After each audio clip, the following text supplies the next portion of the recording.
Pernah nggak kalian kepikiran gimana sebuah malam yang kelihatan biasa-biasa aja bisa berubah jadi salah satu mimpi buruk paling mematikan di dunia? Nah, selamat datang di pembahasan kita kali ini.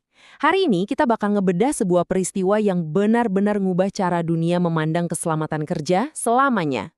Kita akan flashback ke tragedi gas Bhopal di tahun 1984. Kita bakal lihat apa yang sebenarnya terjadi, dan yang paling penting, pelajaran krusial apa yang wajib banget kita ambil supaya sejarah kelam ini nggak terulang lagi. Yuk kita mulai.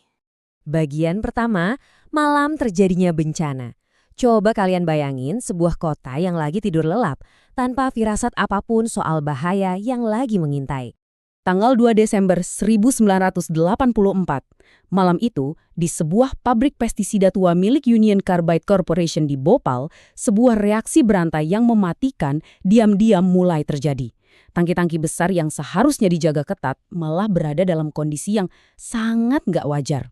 Tanggal ini pada akhirnya jadi pengingat abadi. Yah, titik di mana kelalaian manusia berujung pada bencana luar biasa. Jadi, apa sih sebenarnya isi tangki-tangki raksasa itu? Namanya metil isosianat atau biasa disingkat MIC. Dan asal kalian tahu, ini jelas bukan bahan kimia biasa. Ini adalah substansi yang super beracun, sangat reaktif, dan mematikan. Ibaratnya kalau suhu dan tekanan yang nggak dijaga dengan super presisi, ini tuh kayak bom waktu yang siap meledak kapan aja. Dan bom waktu itu benar-benar meledak. 40 ton. Iya. Kalian nggak salah dengar, lebih dari 40 ton gas mematikan ini menjebol sistem penahannya gitu aja, tanpa ada peringatan sama sekali. Gas ini langsung menyebar cepat, ngebawa awan racun pekat yang mengarah lurus ke permukiman padat penduduk. Lanjut ke bagian kedua, udara berubah menjadi beracun. Disinilah teror sesungguhnya dimulai. Bayangin deh, buat orang-orang yang terpapar gas ini langsung, dampaknya itu instan dan brutal banget. Mereka tiba-tiba batuk parah yang nggak bisa dikontrol. Mata rasanya kayak dibakar hidup-hidup. Dan yang paling ngeri, tiap kali mereka narik napas, rasanya tuh kayak paru-paru mereka disayat dari dalam. Mereka nggak bisa lihat, nggak bisa napas, sementara awan beracun itu terus turun menyelimuti kota di tengah malam buta. Tapi tahu nggak apa yang paling bikin geleng-geleng kepala?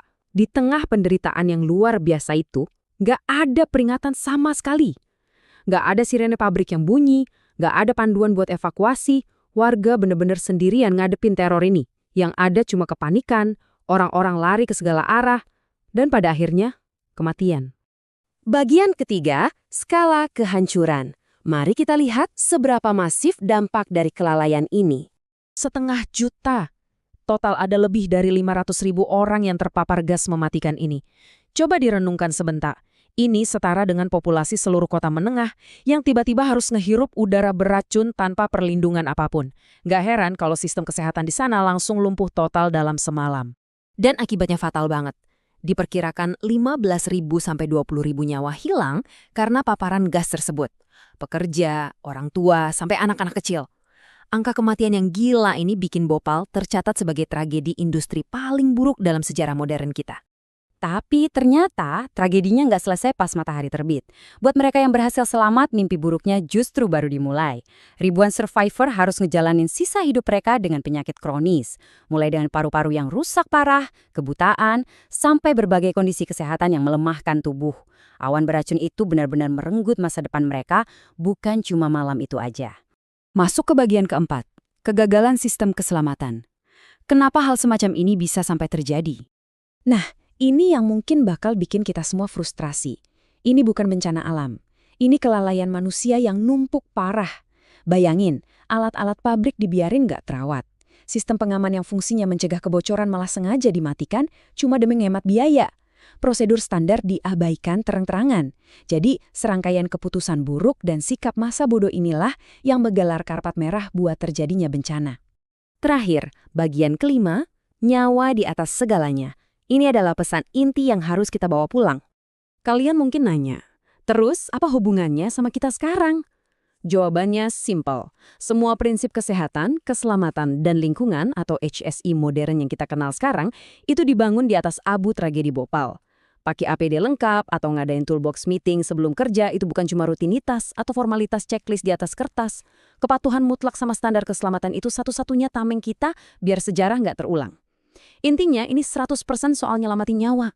Pada akhirnya, kita harus selalu ingat nilai kemanusiaan di balik semua aturan ketat itu. Di balik seragam tebal dan helm proyek, setiap pekerja itu manusia biasa. Mereka punya keluarga, punya anak, punya orang-orang yang sangat menyayangi, dan selalu nungguin mereka pulang ke rumah dengan selamat. Kalau kita kompromi soal keselamatan, itu sama aja kita mengorbankan masa depan mereka yang lagi nunggu di rumah. Sebagai penutup, coba resapi kalimat yang satu ini. Kerja keras tidak ada artinya jika tidak pulang dengan selamat. Keselamatan itu bukan opsi ya, tapi kewajiban mutlak. Jadi, pertanyaan saya buat kalian hari ini. Apakah kalian udah ngambil setiap langkah yang memungkinkan buat mastiin bahwa kalian dan tim kalian nggak akan jadi cerita tragis sejarah berikutnya? Pikirkan itu baik-baik. Terima kasih udah ngikutin penjelasan ini. Tetap fokus dan pastinya selalu utamakan keselamatan.